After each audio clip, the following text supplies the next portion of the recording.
আসসালামু আলাইকুম প্রিয় দর্শক, আজকের বিশেষ সংবাদে আপনাদের স্বাগত জানাই। দেশের আগামী 13তম জাতীয় সংসদ নির্বাচনকে সামনে রেখে গুরুত্বপূর্ণ ঘোষণা দিয়েছে বাংলাদেশ নির্বাচন কমিশন।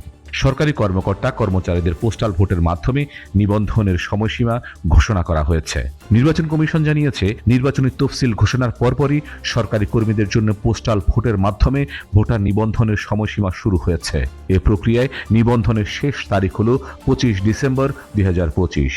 কারা এই বিশেষ পদ্ধতিতে ভোট দেওয়ার সুযোগ পাবেন? 3টি প্রধান শ্রেণীকে এই সুবিধা দেওয়া হয়েছে। প্রথমত, নির্বাচনের দায়িত্বে নিয়োজিত ভোটাররা। দ্বিতীয়ত, নিজ এলাকার বাইরে অবস্থানরত সরকারি কর্মীরা।